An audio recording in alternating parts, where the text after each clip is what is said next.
Good afternoon, everyone. I know that this comes at the end of a very long day of intense, long discussions, but we're hoping to end on a high. We're hoping to end on a high with the announcement of ISC's Science Missions for Sustainability. These are transdisciplinary projects based around the Global South that are really embedded in the communities from which they emerge and which they serve. They tackle complex, real-world problems and hope to produce actionable knowledge. Now, this has been work that's been ongoing for a while. In the true spirit of co-creation, this has taken time, this has taken discussion, this has taken negotiation, flexibility, learning. So this is really a celebration of where we've arrived, of the optimism, of the ideas that have gotten us here. But it's a celebration also of community, because several people in this room, ISC members, partners, friends of the ISC, and now the projects that will pilot this approach have been involved in this work. But in another sense, this is also a beginning. So we're asking you to now adopt this work, to support this work, and to make it real. I'd like to ask Salvatore Arrico to come and present a little bit of a background, a rationale on why we did this work and how we got here. Sal?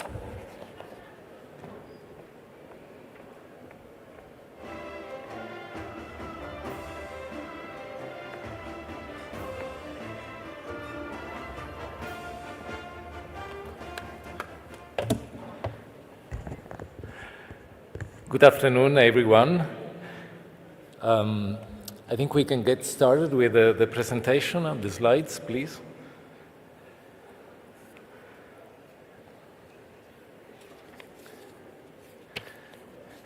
Thank you very much. So it's a pleasure for me to present a bit of background to this initiative, which we call Science Missions for Sustainability. I don't seem to have a clicker, so next, please. Oh, I found it. All right.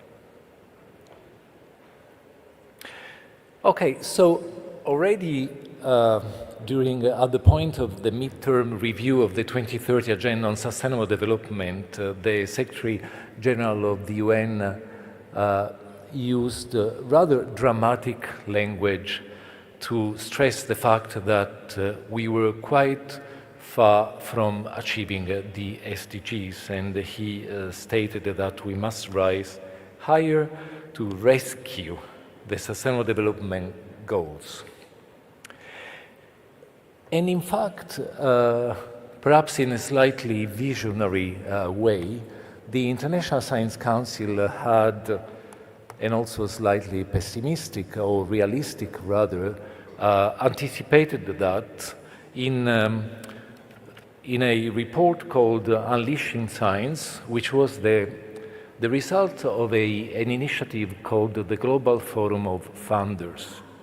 And this Global Forum of Funders, which was composed, yes, of funders, but really in a dialogue with active scientists active in the area of sustainability, concluded that progress was slower than needed, and that there was a need to urgently redouble efforts to achieve the Sustainable Development Goals. And that was in 2018.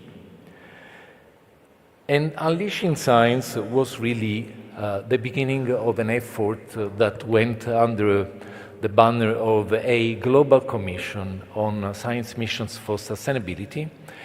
And if you look at the composition of the commission, you will notice two things. One is the fact that it was composed by a number of demonstrated leaders in the sustainability area, but also the multi-stakeholder nature of the exercise.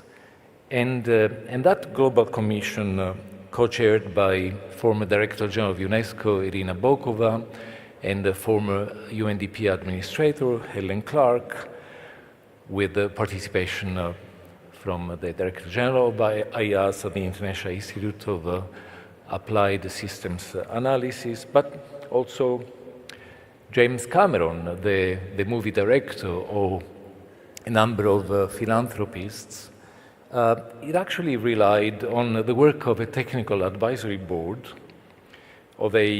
composed by a multidisciplinary group of experts. And after 2 years of work and the production of a number of milestone reports, some of which focused on how to walk the talk on the notion of transdisciplinary science, others on this new notion of science missions for sustainability. That work culminated with a report called Flipping the Science Model.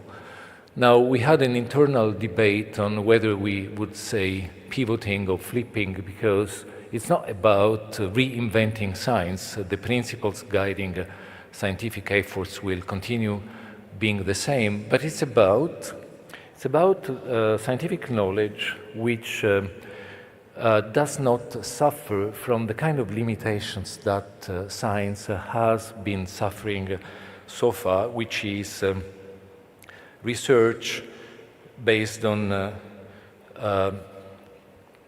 essentially not just research, but disciplinary and siloed scientific efforts. Science initiatives which are not necessarily designed to deal with complexity in the first place. A persistent disconnect between knowledge and action. A focus on understanding the problem, which is important, rather than helping to solve the problem. Top-down planning on both sides, funders and or the way the research questions were designed by the scientists. Production of information which does not necessarily benefit from a trusting environment, and overly intense competition. So this report, Flipping the Science Model, introduces an alternative notion of science missions, alternative to let's go to the moon, and focusing rather on how our science efforts are designed and implemented. And the proposed model, after 2 years of work, resulted in this idea of a global network of science missions for sustainability. The goals of which being a novel mechanism to a novel approach to fast-track the achievement of the SDGs, really to capitalize on the contribution of knowledgeable, actionable knowledge generated through science in support of the 2030 Agenda, through the building of a global community of not just scientists, but also stakeholders involved in the definition of the science of the research questions that are to be addressed. Dialogues which would help also building trust, mutual trust between the multiple stakeholders involved, promoting a culture of change within science and science funding, and ultimately responding to the 2030 Agenda and also more recent developments, namely the decade of sciences for sustainable development. My presentation will be made of 2 parts. I will stop here at this stage and take the opportunity that I'm here to perhaps invite Ambassador Macharia Kamau to zoom out a little bit on my presentation, but we are very much in the hands of our facilitator.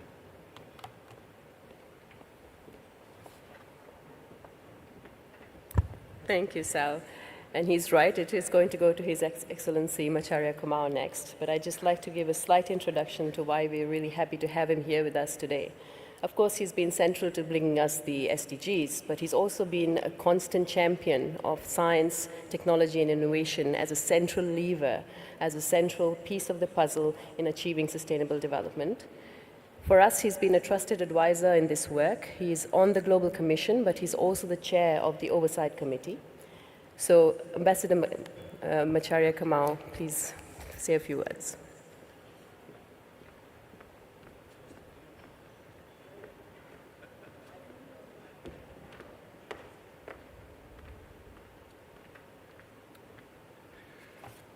Good afternoon, everybody.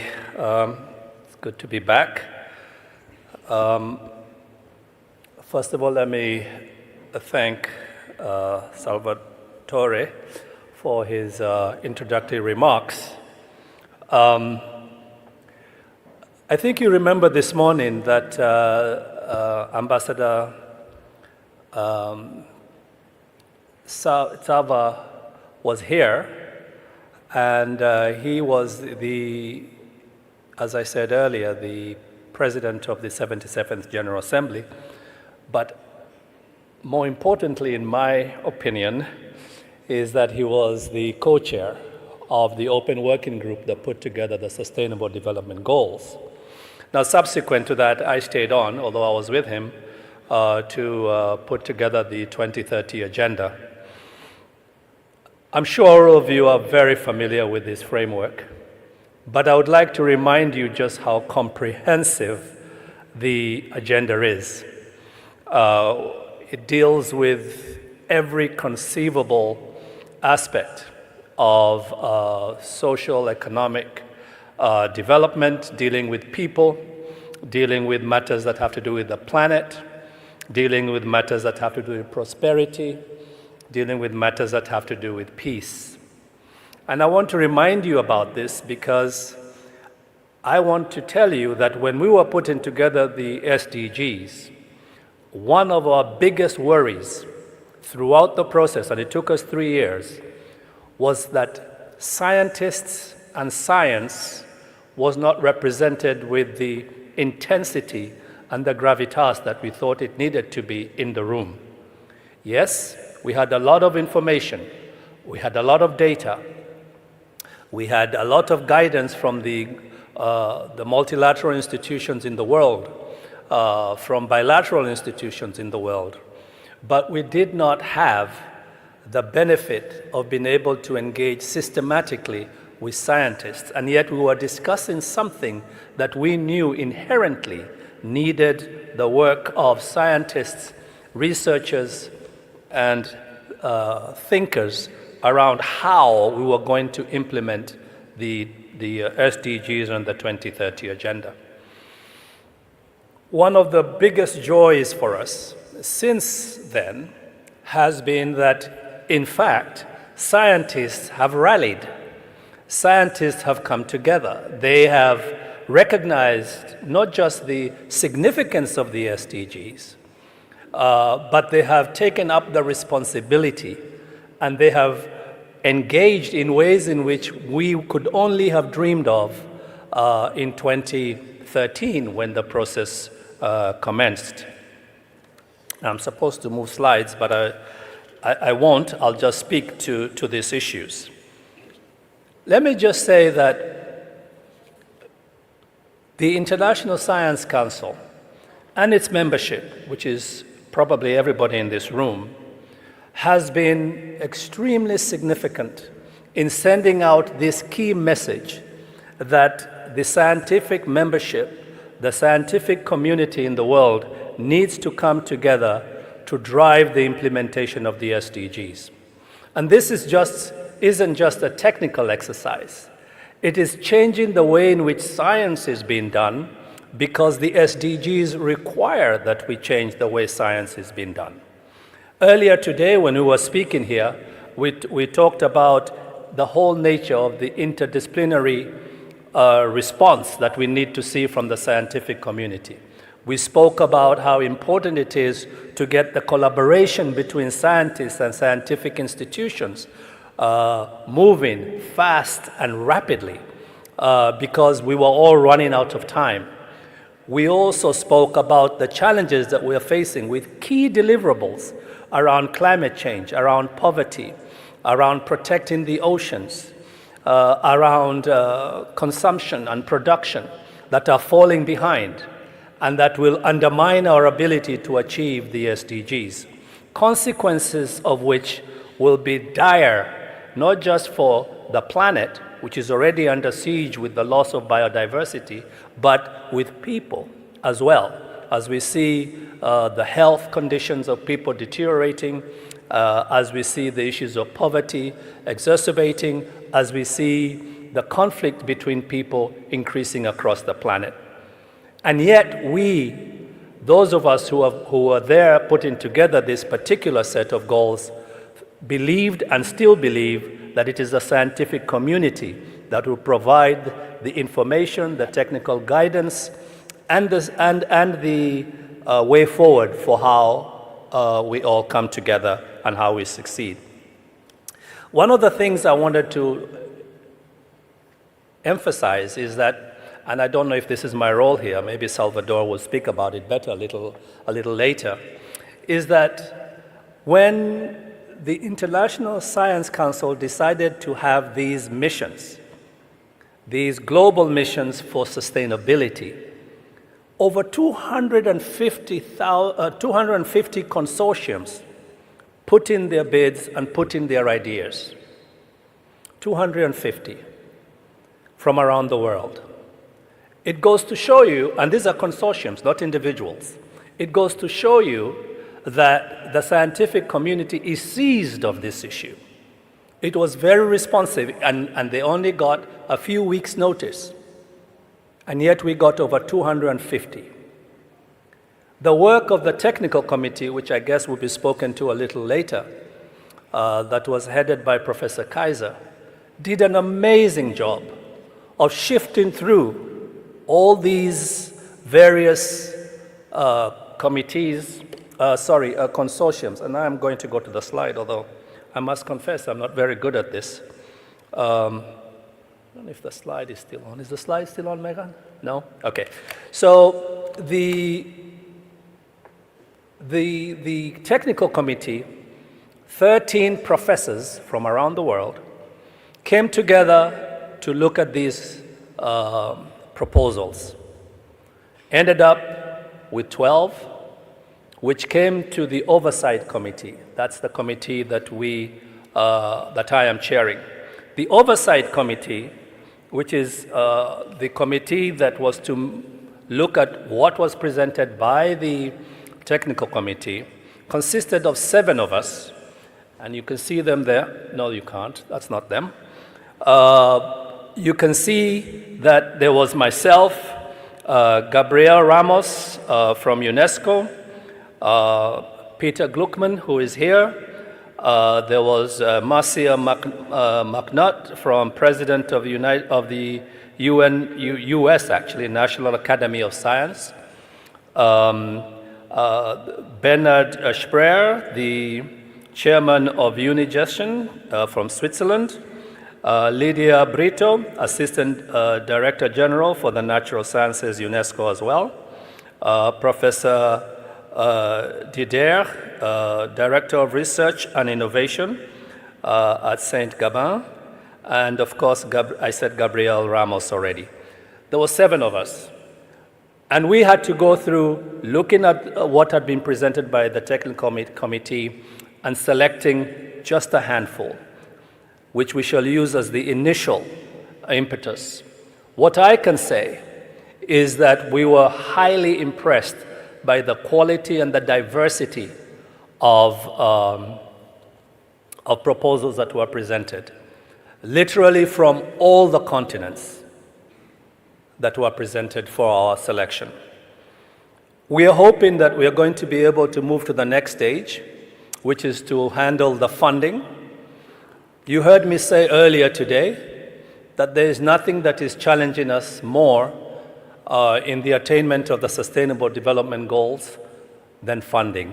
Not only in closing the gap that is needed in the trillions of dollars to finance all of the 17 SDGs, 16, you can exclude the funding SDG, not only to find the funding to do all of that, but to also find the resources to drive the science that is required to guide and provide the impetus for the acceleration that needs to happen.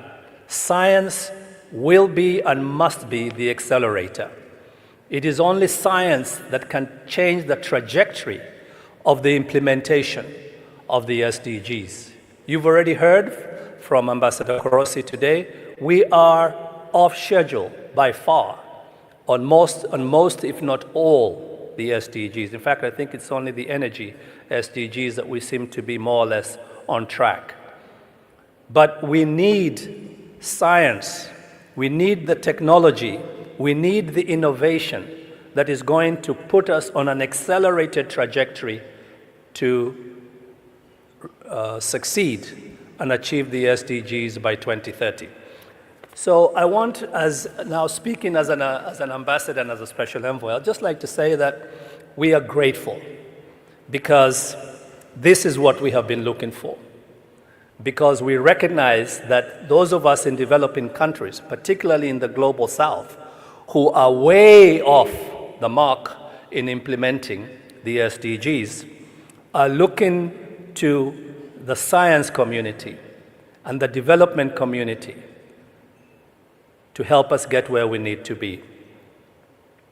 It is clearly obvious that countries, many in Africa alone, are not going to be able to do this without the engagement, without the collaborative science that we spoke about earlier, without the collaborative financing that we need to come to bear on this problem. And we are very pleased because the ISC has decided to make an example of its membership by availing its ideas, by availing this idea of the global missions as an example as to how we can accelerate the work to try and drive to achieve the SDGs and to build sustainability in our world. I am pretty confident that these global missions are going to have a remarkable impact. I think maybe Salvador, you'll come and let us know a little bit more about what those projects are and maybe give us a sense of their scope, because I think you'll be impressed as to what promise they have. And if we take all this and other efforts to scale, I think we can have the kind of outcomes that we hope to have for the SDGs. So I thank you very much, and I thank you, the members of the ISC, and the community of scientists for everything that you continue to do. Thank you very much.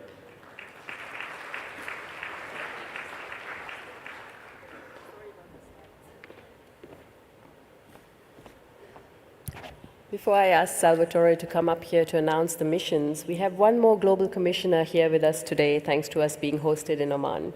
It's His Excellency Abdul Salam Al-Murshidi, who is also the President of the Oman Investment Authority. His Excellency.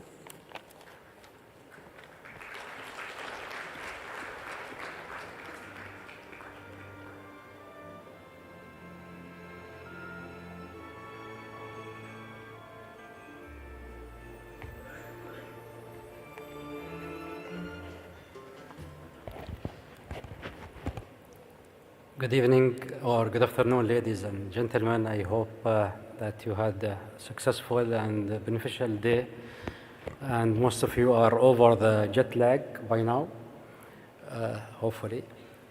I don't have a prepared speech for this. I just wanted it to be a discussion what I feel the relevancy of today's announcement by giving a real-life example to it. Because in Oman, we believe that working towards sustainability is not only urgent, important, and necessary to be done as soon as possible, but it is actually beneficial. It is profitable business. 2 weeks ago, we launched 1,000 megawatt solar power plant in Oman. That is replacing the production of 1,000 megawatt of fossil fuel electricity production. Our solar plant runs over an area of 14 square kilometers, but actually the unit production cost is lower than the fossil fuel electricity which we replaced.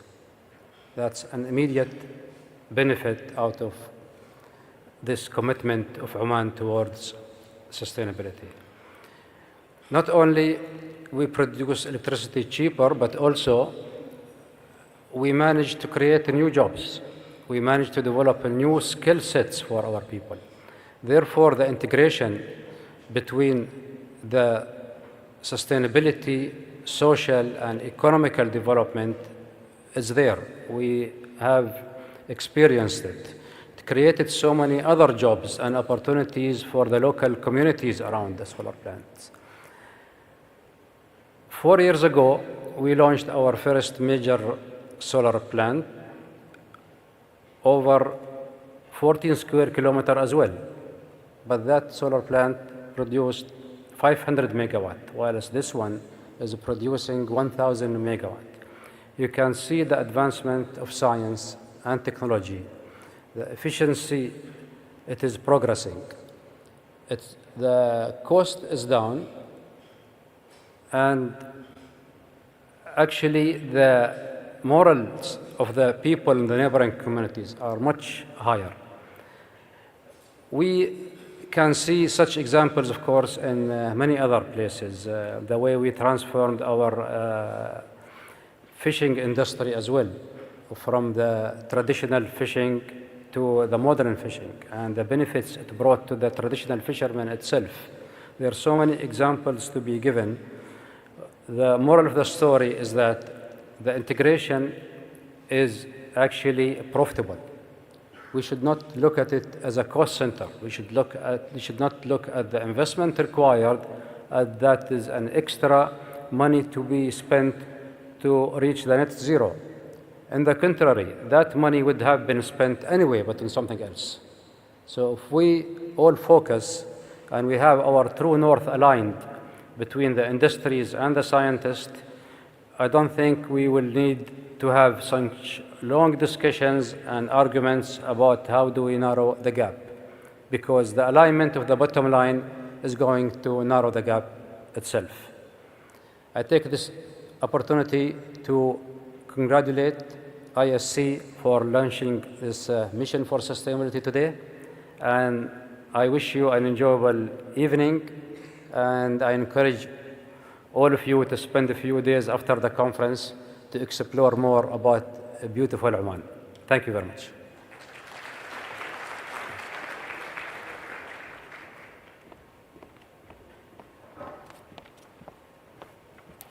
Thank you very much, His Excellency. I'll now call upon Salvatore again because we're ready to launch the pilot missions. So Sal, can you please come and do the honors?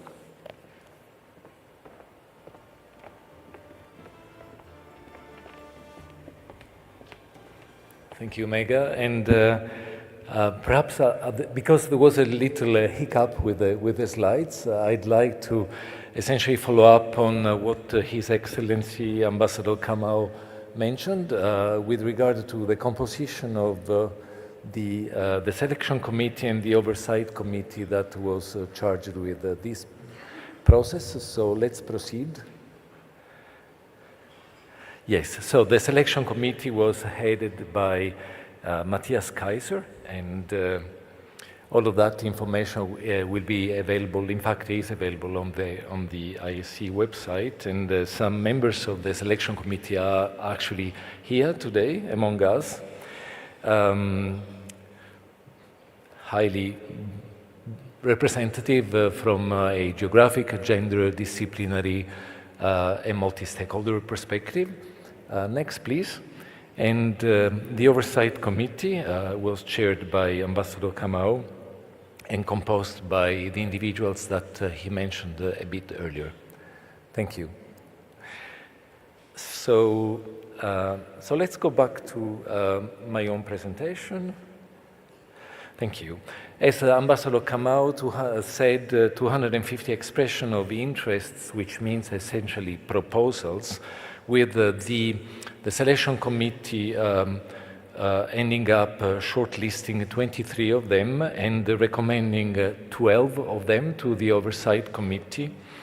The Oversight Committee endorsed all of those proposals, and therefore the winners, so to speak, are 12, and 2 of them are ready to start because the funding that those pilot mission need is already there. Before announcing those winners, let me just say that being the 2030 agenda an integrated agenda, and Ambassador Koroshi this morning said he was sad to see that on some occasions we refer to the SDGs as a list. It is not a list. They reflect a number of issues which are interconnected, some of which are referred to as nexus clusters of issues, and the projects which have been selected really are representative of different issues, different SDGs, different nexus issues at different scales in different regions of the world. And some of those projects are even across scales project proposals. Now, the two projects which are ready to start pilot missions are the Meta Network Hub for SDGs in Asia and the Sustainable Use Protected Areas to Catalyze Enhanced Livelihoods in Rural Amazonia project. And I think we need to welcome them with a round of applause.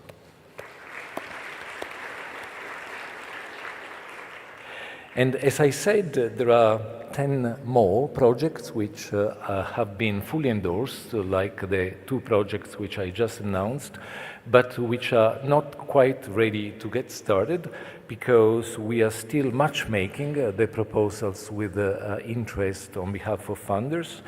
I'm told I don't have the time to go through the list, project by project, but you will see if you scroll through very quickly that they cover all regions of the world, number of issue areas reflected in the 2030 agenda, and with a truly multi-stakeholder spirit really guiding the way in which those projects have been conceived, designed, and will be implemented.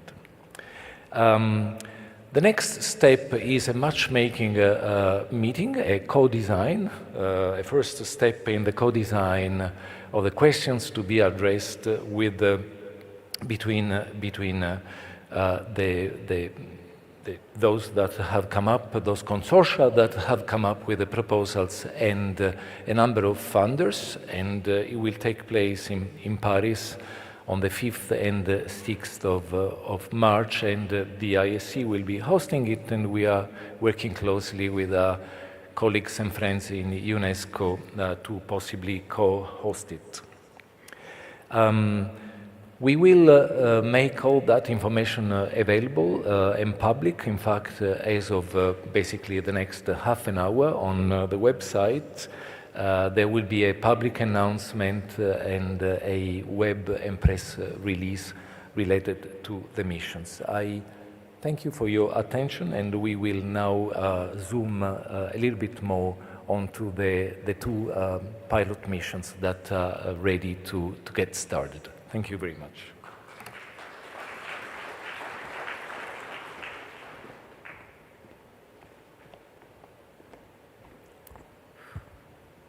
Thank you, Salvatore. I'm very excited to invite onto stage one by one now the representatives of the two missions that will begin their co-design phase now. The first of them is Anik Bhaduri from the Asia Science Mission Meta Network for Sustainability, and he'll be followed by João Campos de Silva, who's working on sustainable use of protected areas to catalyze enhanced livelihoods in rural Amazonia.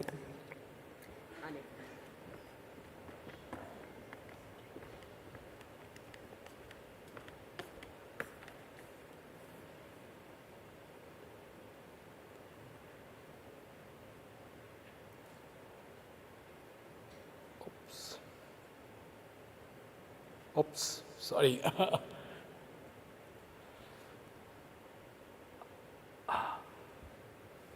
Yep. Thank you, Megha, for introducing. And first, I want to thank International Science Council for considering us. I also want to thank International Science Council, regional focal point in Asia Pacific, and Australian Academy of Science for their tremendous support, in developing the proposal.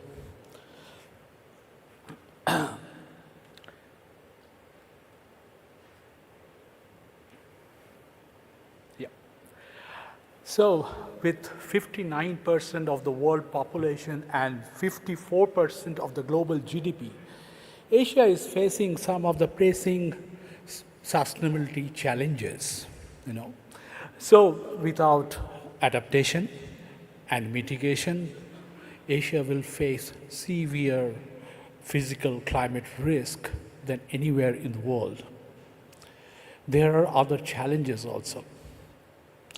There are interconnected resources which are stretched to the limit. There is a high societal dependence on ecosystem services which are very much also threatened.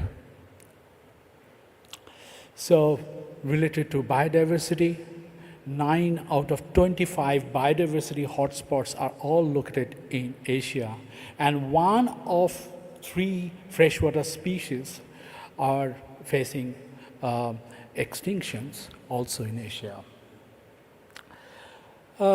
These are all impacting development and environmental sustainability. It also endangers the private investments. So there is a risk in private investment. Around $10 trillion with companies investing, they rely highly or moderately on natural resource, which can impact growth, employment, job opportunities, and so on. So saying that, at the same time, Australia, Asia, is a global leader in innovation and traditional knowledge systems also. And the Asia's decisions may shape the planet's future, pioneering transformational solutions, balancing development and as well as environmental stewardship that will not only impact the region but also the whole world. So, this is from the UNESCO report. Asia Pacific will not reach the SDGs before 2062 and will be 32 years behind the schedule. And if you see that, this is from last year's UNESCO report, sorry. And where it is lagging behind,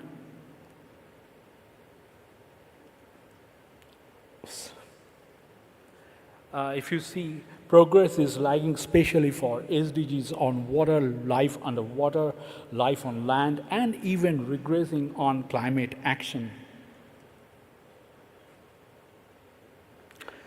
So why is SDGs progress falling behind in Asia? So there are complex systems, and because the regional changes in Asia are fueled by a complex mix of factors that intensify through their interconnectedness and accelerated impacts, and we see there are data gaps, there are blind spots. There is no lack of sustainability research initiatives in Asia. However, as mentioned, critical SDGs are assessed independently. Information is fragmented. There's a lot of information generated. The local universities, civil societies, they are not tapped together. So, and it reduces the ability to create targeted interventions or disseminate solutions. So we could not scale up the solution, the successful ones. The cultural relevant and context specific insights are missing. There are a lot of informations with indigenous populations and so on, because they are aware of the changes minutely they are aware of the changes that are taking place. We are not taking their knowledge into considerations, even in the not taking their knowledge into considerations in the models for projections. Solutions are scattered not connected to the problems. There is untargeted investments.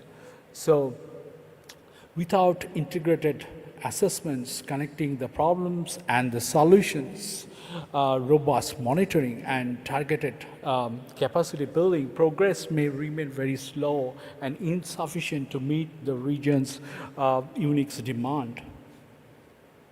So science mission, this call is a unique call, and where is an opportunity where we can make a difference.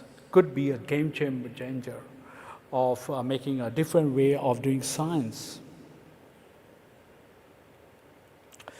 So as an agile, solution-oriented network, the Asia Science Missions will generate shared knowledge, disruptive thinking, and bold experiment based on the demand from the societal actors, those who are impacted and are able to act on. So here we show how we will do it.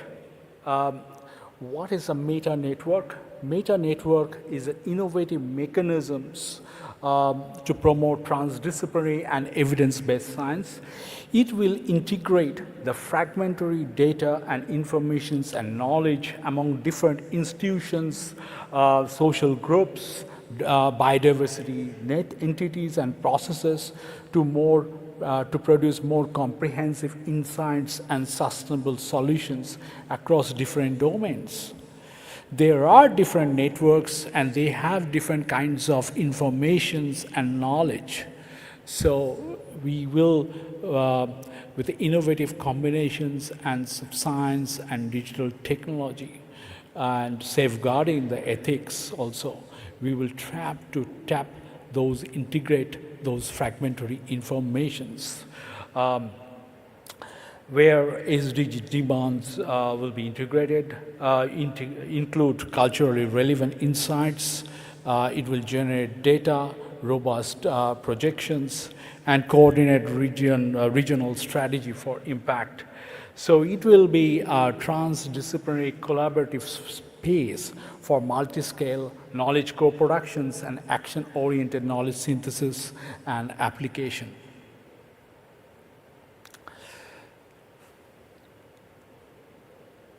So these are the objectives of our science mission. We will establish a co-designed and well-functioning meta network. That's the first. We will work on the processes. We do not have chance to be failure, any chance to be failure, and so. Another important thing is to implement demonstration project in hotspot areas to address the ecological health, social equity, and economic resilience. Mission will generate knowledge, but definitely it needs a bi-directional science policy dialogue to reframe the sustainability indicators for Asian relevance. And also for a longer sustainability, there is a constant need to build capacity for policymakers, youth, and sustainability scientists to foster transdisciplinary research and effective stakeholder engagement that we'll be doing. We will be leveraging expertise from our community of partners with Future Earth Asia community. Future Earth is a global initiative focused on advancing sustainability science and builds on more than 3 decades of global environmental research. We will harness strength and experience on transdisciplinary processes with our national committees located in many parts in Asia. They are already engaged at national and subnational level with multi-stakeholders in addressing many of the challenging issues like floods, ocean acidifications, and many others. with our other collaborators, including the Asia Pacific Research Network, Research Institute for Humanity and Nature located in Japan, and Australian National University.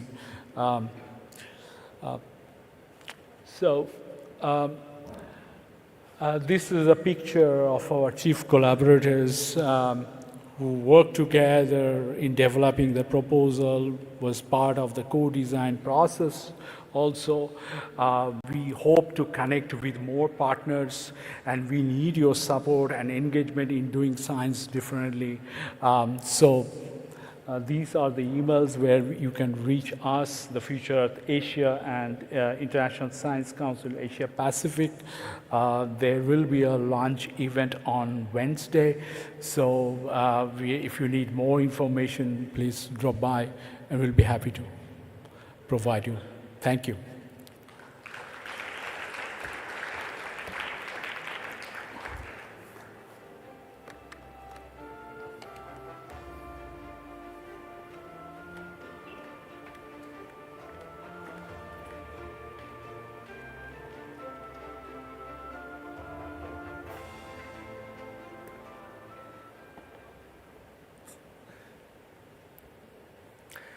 Good afternoon, everyone. Thank you very much for the opportunity. It's a pleasure and an honor to be here. My name is João Campos Silva. I am president of the Instituto Juruá, which is an organization created to design and implement conservation solutions in Amazonia in partnership with local communities and recognizing their leaderships. So basically, we are a group of conservationists, researchers, and local leaders that has an important assumption, which is, in a world profoundly shaped by social inequalities, science must assume a significant role in driving social environmental transformation towards a peaceful, healthier, and fairer society. So now I would like to invite you to navigate through the Brazilian Amazonia, through the slides. Basically, when we think in Amazonia, we think in the huge biodiversity that we have there. In fact, Amazonia is responsible for the maintenance of an important part of the global biodiversity and the ecosystem services related with nature. But when we look deeper to the Amazon, we realize that this place is huge and very beautiful due to the cultural diversity that still exists there. Those people are interacting and coexisting with biodiversity for at least 7,000 or 8,000 years in a very strong and close relationship. So basically, the Amazonia perhaps is one of the last big frontiers for the human knowledge, where you can find from a small invertebrate, still unknown by the science, up to a human group that never interacted with the world as we know. So it's a place very relevant for the future of our societies in terms of the ecological equilibrium or ecological condition of the world, but also in terms of knowledge about our role in this planet. But those people, they are also producing important knowledge that can inspire our society to have a better relationship with nature. They are also producing social technologies that are important to subsidize, together with science, new pathways for a brighter future for Amazonia. So one very important question that emerges in a very complex systems like Amazonia is, how can we put together people and nature in the same package? We have been working for the last 17 years in the rural Amazonia in partnership with local leaders trying to understand how can we combine territorial protection, important culturally important species, cultural maintenance to sustain the environment. And we have been working a lot with a very beautiful fish, this giant fish that we used to call the fish of change, the giant arapaima. The giant arapaima is a window of opportunity to understand the complexity of the Amazon, and also we have many lessons on how to integrate science, traditional knowledge, biodiversity protection, and people well-being. Basically, this is a model that were developed based on territorial protection and harvesting quota of these important fish. And this model has been resulting in a huge ecological output.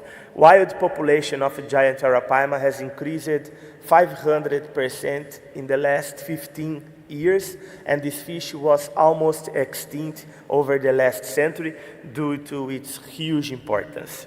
And many other important species are also recovering due to the community-led protection of the environment. But beyond the ecological outcomes, this fish has induced a huge improvement on income generation, in the infrastructure of local communities, gender equity. For the first time, the women are receiving their own money for the fisheries, and they are participating in decision-making environments, social security, food security, territorial autonomy, cultural maintenance, because this fish is very important for the cosmology of indigenous people. And all those results has increased a lot the self-esteem and sense of pride of local communities, and it has been contributing with the reduction of forest-urban migration, which is one of the most important roots of the urban poverty in tropical countries. So basically, through the last 17 years, many organizations have been working in the development of this model, which is based in multi-partnership, strong local associations, land tenure, co-management of important species, economic subsidies, leadership, public policies, and polycentric governance. So basically, through the integration of these different enablers, we can have very clear outcomes in terms of biodiversity conservation, relational values, income generation, professional qualifications, higher inclusion on decision-making, enhanced infrastructure, and reduced rural-urban mobility. So basically, now with the pilot project, we have a chance to assemble a very committed team composed by from the most grassroots organization up to a very high level organization, and we are super grateful for the Frontiers Prize, which helped a lot our group to increase our network and to make possible to arrange this team. And the idea is to make a hard effort in different scientific topics, including biodiversity, traditional knowledge, natural resource management, common pool resource governance, social justice, arts, global value chains, income generation, sustainability, policy, social innovation, and digital transformation, to create a model of hope in Amazonia that can be expanded to many other localities. So basically, we are approaching several important topics of the global agenda, and the idea is to build, to consolidate a river basin model with enhanced local livelihoods, with local leadership, education possibilities, healthcare, infrastructure, and market access consolidated. It will ensure the community-based protection of 15 million of hectares of Amazon forest, involving more than 140 communities and almost 50,000 people. So basically the idea is to have the Juruá River, the place where we work, as an Amazonian hope spot that can create optimism and can work as a source of inspiration to be expanded to many other parts of Amazonia and even other tropical countries. And at the same time, we will have the seed arenas, which is the regions that we will start the implementation of the model to catalyze the social tipping point, which is important to induce this kind of achievements. So basically, for many conservationists and researchers, conservation is something at the end. It's a project output, a project outcome. For us, we believe that conservation must be a way of life, where the protection of nature is intimately linked to the well-being of people. A very nice researcher, Ratan Lau, once said that when people are poverty-stricken, desperate, and starving, they pass on their sufferings to the land. We believe that when people flourish from the land will be better protected and more diligently cared for. Thank you very much.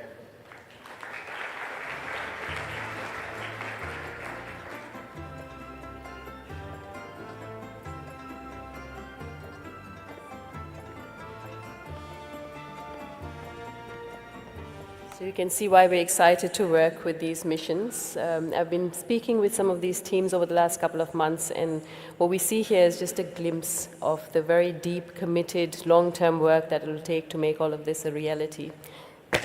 Sorry. We have one more stakeholder to hear very brief remarks from, and that's the funding community, because in this case, the funders are very much part of the dialogue and building this with us. The project in the Amazonia was based on a study that won the Frontiers Planet Prize, and so I'll invite first Gilbert de Gregorio to talk about the Frontiers Prize. We have a partnership with them, and we bring to them science projects from around the world to nominate for their prize every year. And then I'll invite after that Ronit Prower, who's the director of the ISC Regional Focal Point in Asia Pacific, which supports the work of the Asia Science Mission.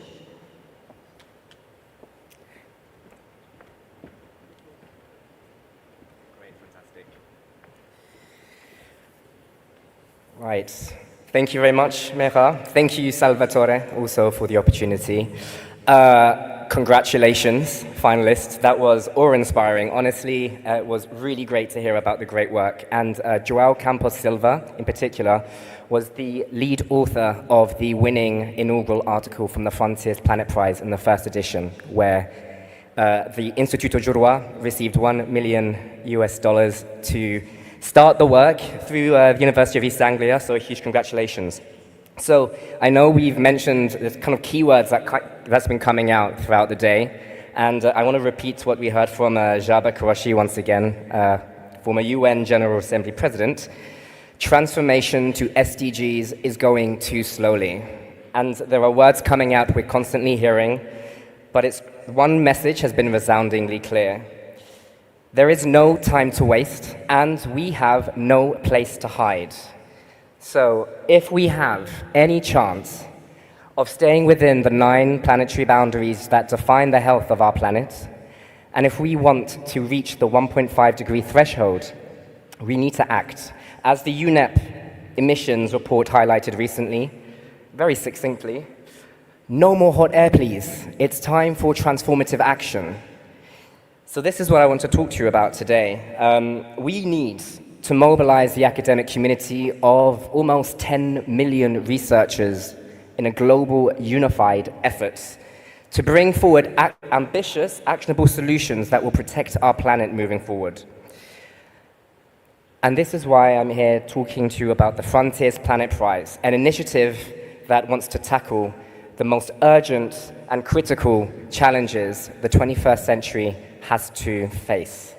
It was launched in 2022 on Earth Day by the Frontiers Research Foundation, which is founded by Camilla Markram and Henry Markram, two neuroscientists who really wanted to make a difference. And what is the prize award? A national champion from each participating country, and out of those national champions, 3 international champions, each of whom receive $1 million to invest in their research, to scale it up, to amplify the impact, and to accelerate it. But the prize is much more than a competition. It's a rallying cry. It's a global movement that looks to bring the academic community together. It's looking at collapsing the timeline to reach scientific consensus on the greatest challenges and putting forward the actionable solutions from the scientific community to the wider stakeholders of change makers. So how do we do that? It's actually a very unique but a very simple mechanism where we look to engage the entire academic ecosystem. Researchers on the ground, they publish work at advancing our knowledge of our planet, of our Earth system, and also coming up with pathways to new solutions to get us back into a safe planetary ecosystem.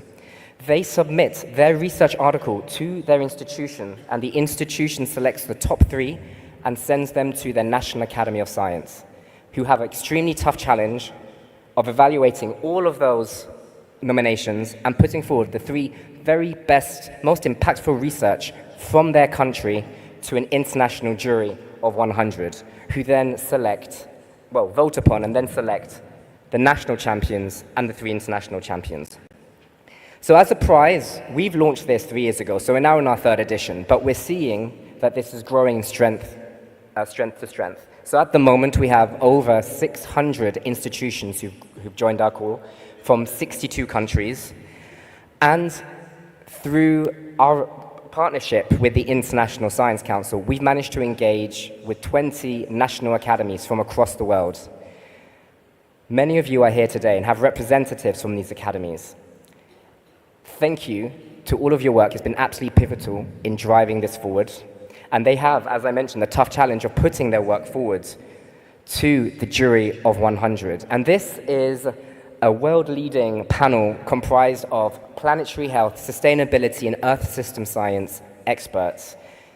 And it really embodies the importance of transdisciplinarity, because we have members not only from engineering and the physical sciences, but also social sciences, humanities, legal, and they come together to really embody diversity of thought, to put together their champions and the international champions.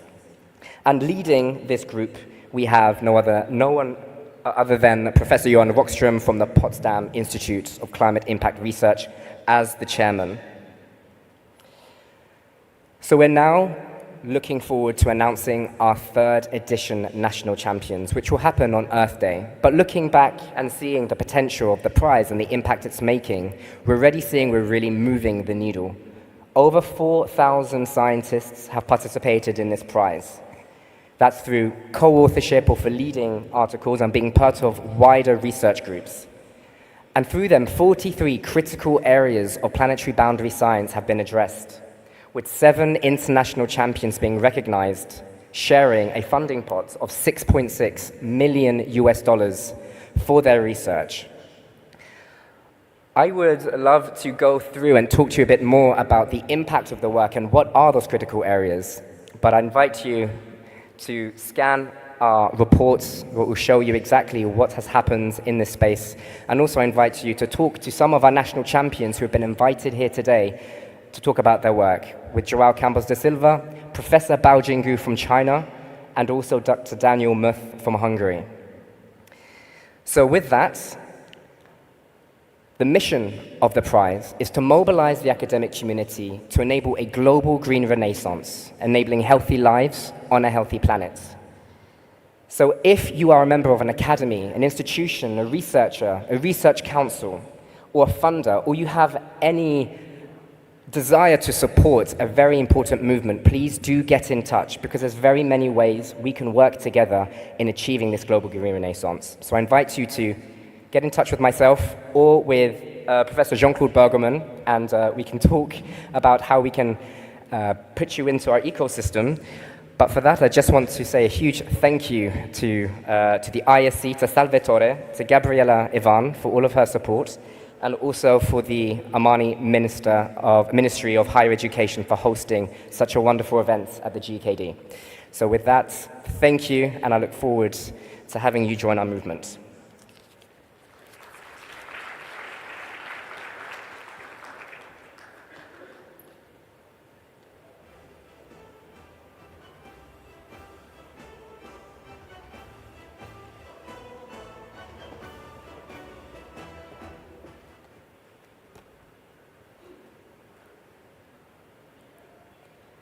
In Australia, where I come from, we often open our remarks with a statement that recognises and pays tribute to the Indigenous peoples in our country. I know I'm a long way from home, but I would like to acknowledge the traditional custodians of the lands on which I live, the Bunurong people of the Kulin Nation, and the lands on which the Australian Academy works, the Ngunnawal people. Australian Aboriginal peoples are the world's oldest continuous living culture. Their understanding of land, water, and sky has sustained their communities for millennia. As scientists and innovators working on climate and environment, we have so much to learn from First Nations peoples. I'm humbled by their ways of knowing, which emphasize community, interconnectedness, and sustainability. These are exactly the values that should guide us in addressing the challenges we face today. I also want to acknowledge that today is the United Nations Holocaust Memorial Day. 80 years ago, in response to the atrocities of World War II and the Holocaust, governments of the world established the United Nations and pledged to work together to build a just world where human rights were enshrined and all could live with dignity and in peace. And I think there's something very beautiful about us coming together on a day that commemorates what happens when the world comes apart. And speaking of coming together, let me now turn to this exciting moment. It's a huge privilege for me to be part of the announcement of the pilot science missions for sustainability, including the Meta Network Hub for Sustainability in Asia, an initiative that's supported by us at the ISC Regional Focal Point for Asia and the Pacific, which is hosted by the Australian Academy of Science. Some of you might know that I joined the Regional Focal Point for Asia and the Pacific as its director about 10 days ago. And I think I can safely assume that not all days in the office are going to be as exciting as this one. I want to thank my team at the Regional Focal Point of the ISC and my team at the Australian Academy of Science for all they've done to bring us to this moment, as well as all of the members of the Meta Network Hub Consortium and the Australian Government for their continued support of the Regional Focal Point. Dr. Baduri and I might have been the ones standing in front of you, but there are a lot of people standing behind us. I'm not going to tell you about the Regional Focal Point of the ISC because I know that you all know about us as an integral part of the ISC family.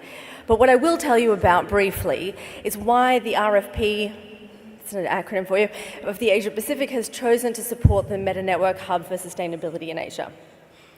As we've heard from Dr. Baduri, Asia faces unprecedented sustainability challenges, from water security and climate change to urbanization and biodiversity loss.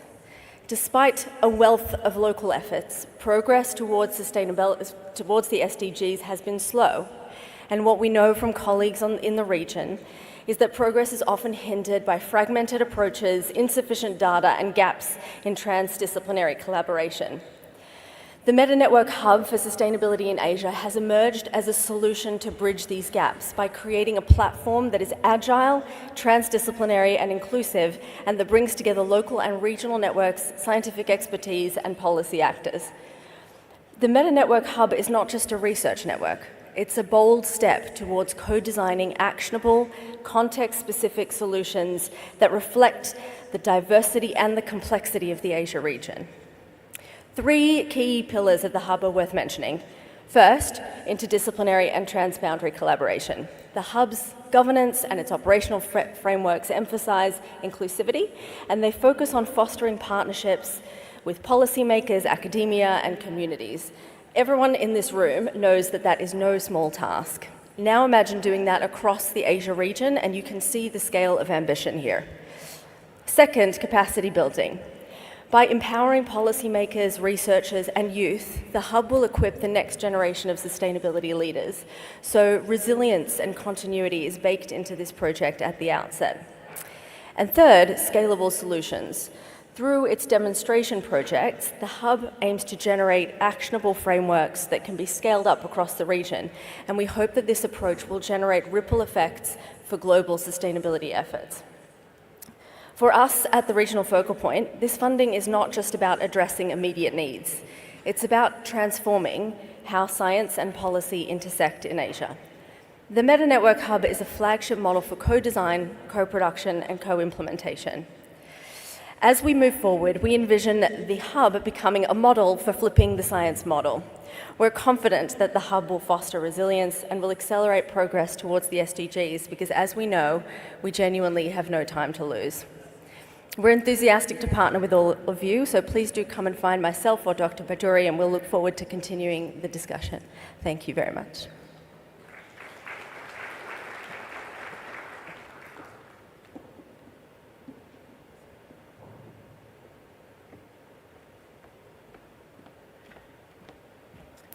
Thank you very much, Ronit.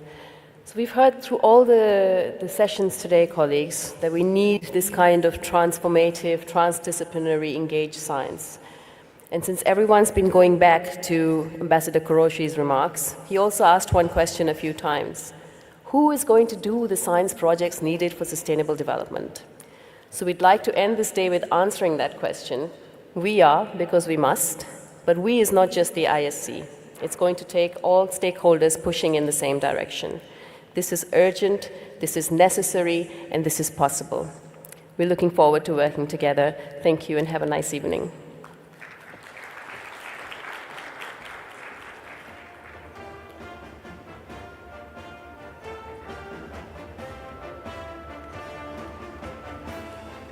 Thank you so much for that very inspiring session. We are almost done. A couple of housekeeping things, and thank you all for listening and being patient with any changes. We can all agree it's been a really inspiring first day. If you are staying at the Radisson, there's a bus outside right now, and you should leave as soon as you can to take you to your hotel, which will then take you to the gala dinner. If you're staying at any of the other two hotels, there's buses at 6:15 and 6:30 that will take you to the gala dinner tonight. And there will be return shuttle buses as well. And if you can also return your headsets on your way out, that would be great, and you can pick up those again tomorrow morning. And so I'd just like to thank you all, and do come back bright and early tomorrow morning at 9 a.m. for the first session, which will be in this hall as well. Thank you.